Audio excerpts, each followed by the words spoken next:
bossing, welcome back sa my channel. Kayo po ba mga bossing ko ay isa sa mga may problema sa inyong karelasyon?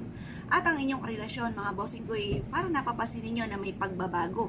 Or kaya po mga bossing ko ay nadadalas ang pagtatalo ninyo ng inyong karelasyon.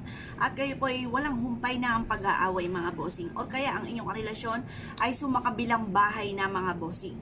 Ako po may tuturo sa inyo na isa sa mga pwede nyong gawin upang sa ganoon, yan po ay manumbalik muli ang inyong pong pagmamahalan or yung anghang or tamis ng inyong pagsasama mga bossing. Kayo po ba'y naniniwala sa mga gatong mga pamamaraan?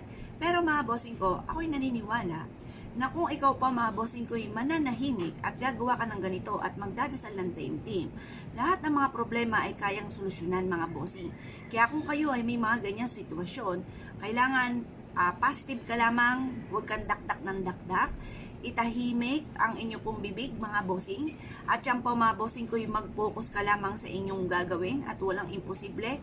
Kung ano man po yung inyo pong pinagdadaanan yan, kahit ano po yan, buhay, pag-ibig, pera, mga pagsubok, karamdaman, or kaya kung ano man po yung laging pagtatalo sa loob ng inyong pong tahanan, yan po yung masusolusyonan mga bossing sa pamamagitan ng taimtim na panalangin at pagiging matahimik lamang mga bossing. Gawin nyo po ito. Kasi kung ikaw ay gagawa ng ganito at ikaw'y dakdak ng dakdak mga bossing, ay hindi po magkakatotoo kung ano man ang inyo pong i-wish mga bossing.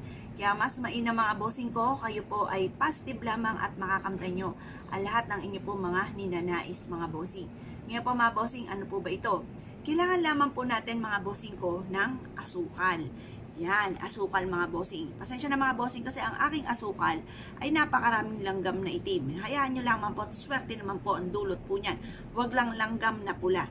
Kasi once na nagkakaroon ng langgam sa loob ng inyong tahanan at kulay pula, malas po yun. Yun po ay senyales na may pera, na may problema kang pagdadaanan tungkol sa usapin ng pera. May perang papalabas sa inyo, yung ganun mga bossing. Kaya huwag yung hahayaan na may langgam na itim. Na pula. Kasi kapag yung itim, swerte sa pera. Pag pula, may pagsubok ang pagdadaanan sa pera. Yan. Ngayon pa mga bossing, kailangan din natin mga bossing ko ng isang malinis na papel. Ngayon pa mga bossing, ako po ay bumili sa online mga bossing ko ng brown paper talaga. Marami po akong ganito. Kasi ito ang aking ginagamit sa mga wishes at ganoon din sa mga bossing na nagpapa-wish mga bossing. Ngayon po mga bossing, i-wish po dito na magkaayos na kayo ng inyong karelasyon. Pero unahin po na natin ang pangalan ng inyong karelasyon at pangalan po ninyo. Tunay na pangalan, hindi yung tawagan ninyong dalawa. Hindi po ganun. Or yung mga alias-alias, hindi po. Kailangan tunay na pangalan at ipilido. At pagkatapos kayo din po na gagawa ng ganito. Tapos i-wish nyo kung ano yung nais ninyo.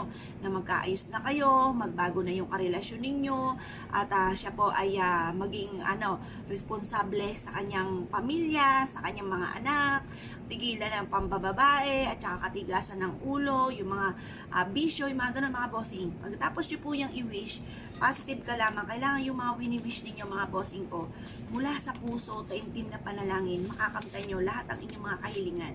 Naniniwala ako mga bossing, kahit yung panalangin lang ng taimtim sa mahal na Panginoon, o kaya sa may liwanag na sinag ng araw sa umaga, magkakatotoo po yan mga bossing, basta focus ka lamang. Ngayon pa mga bossing, pagtapos nyo pong mag-wish, tupiin nyo po ito at isiksik nyo po dito sa pinakailalim ng asukal. Yan, yan lang po mga bossing. Kasi ang asukal, for love and for happiness. Yan po mga bossing, ang asukal din ay for abundance. Kumbaga, maraming dulot ang asukal. Hindi lang siya ginagamit sa kape, sa mga tinitimpla natin, hindi po. Marami siyang benepisyong dulot. Kaya kung kayo po'y naniniwala, masasabi ko lamang, kung gagawa ka rin naman, may problema ka sa buhay ninyo, lalo na sa buhay pag-ibig, focus ka sa ginagawa po ninyo. Kasi kung hindi kayo magiging focus, basta na lamang, huwag ka nang umasa na magkakatotoo yan. Kailangan focus. Mula sa puso ang pag-wish, taimtim na panalangin, naniniwala ka na magiging okay lahat. Pinagdaanan ko rin po yan mga bossing. Kaya kumbaga, yung aking aking mga sinishare sa inyo ay base na sa aking mga pinagdaanan. Ngayon po mga bossing, kaya mas mainam, focus po kayo. Walang mga problemang hindi nasusolusyonan. Kaya-kaya po natin yan solusyonan. Huwag kang mawala ng pag-asa. Tapos subukan nyo po ito. Tapos isiplak ang bibig. Hindi po pwedeng dakdak ng dakdak kapag gumagawa ng mga ganito. Yung share ng share. Hoy Mare, gumawa ako ng ganito, ng ganyan. Hindi ko nga alam kung tatalab. Naku, huwag ka nang umasa na magkakatotoo po kung ano man i-wish ninyo. Huwag ka nang umasa na babalik pa yan sa inyo kasi daldal ka ng daldal. Ang mga gumagawa ng ganito, sikreto lamang. Isiplak ang bibig. Yan ang ating kalaban na yung dakdak ng dakdak mga bossing. Kaya kailangan tahimik ka lamang at obserbahan ang mga sunod-sunod na mga swerteng darating na mga winish po ninyo ay magkakatotoo. Kaya kung may paniniwala at nais po itong gawin, asya mga bossing, good luck po sa inyo po lahat.